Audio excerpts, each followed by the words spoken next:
আলহামদুলিল্লাহ খুবই ভালো। বাংলাদেশের ইতিহাসে সবচেয়ে আনন্দঘন এবং ভালো পরিবেশে ঈদ উদযাপন হচ্ছে।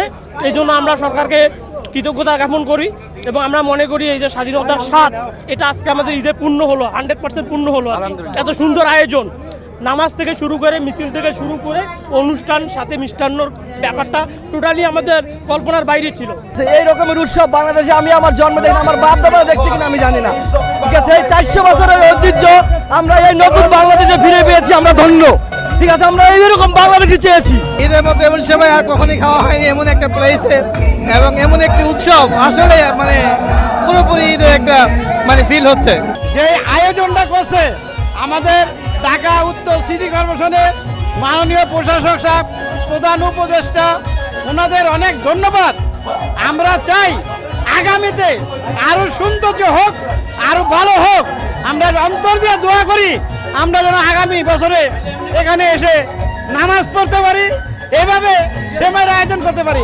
এক কথায় এত সুন্দর ঈদ আয়োজন এর আগে কখনো দেখি নাই। আমাদের 7-8 বছর বয়সে এত সুন্দর ঈদের আয়োজন আমি আসলে দেখি নাই। ঈদ মানে যে আসলে আনন্দ খুশি, অন্তত 2025 সালে এসে এই জিনিসটা বুঝলাম। আমি পুরো দেশবাসী সবাইকে জানাতে চাই ঈদের শুভেচ্ছা, ঈদ মুবারক। ঈদের মাঠে বলতে এর আগে তো জন্মের পর কখনো এরকম উৎসব দেখি নাই, মানে বাংলাদেশে এই প্রথমবার হচ্ছে এরকম আমরা একটা অনুষ্ঠান দেখতেছি যেটা ইউনিক। সো আমার মনে হয় যে এখন আর আমাদের জেনারেশন কেউ বলবে না ঈদ অনেক বোরিং একটা ব্যাপার, সবাইকে এনজয় করতেছে ঈদটাকে, এটা অনেক বড় পাওয়া। আগে ব্যাপারটা কি হইতো যে ঈদের নামাজ পড়ে সবাই বাসায় চলে যেত, সর্বোচ্চ ফ্রেন্ডদের সাথে আড্ডা দিত। এইখানে হচ্ছে হয়তো সবাইকে চিনি না, বাট সবাই একসাথে একটা মজা করতেছি, সবাই খাবার শেয়ার করে খাইতেছি, এটা একটা মজা। আমার বাসা এখানে পাশেই, আমি বাচ্চা কাচ্চা নিয়ে ঈদের উদযাপন করতে আসলাম, অনেক ভালো লাগছে। I never so actually this type of Eid arrangement in my life time before. মানে আমার লাইফের পুরোটা সময় আমি ঢাকায় ঈদ করছি। আমার এই যত বয়স দেখতেছেন পুরোটা সময় আমি ঢাকায় ছিলাম। এত আনন্দ ঘন পরিবেশ আমি আগে কখনো দেখি নাই, এই প্রথম। সেমাই আমি এটাও আমরা অভিভূত যে এই ধরনের একটা আয়োজন। ডিএনসিসিকে ধন্যবাদ যে তারা এই ধরনের আয়োজন করলো।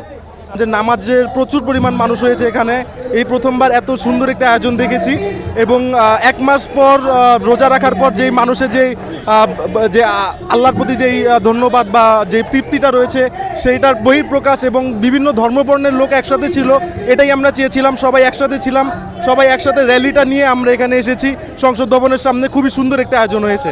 আমি অন্য একটা এলাকায় থাকি, আমরা ওইখান থেকে নামাজ আদায় করে তারপরে আমরা এই মিছিলে যোগ দেওয়ার জন্য আমরা এখানে আসছি আর কি।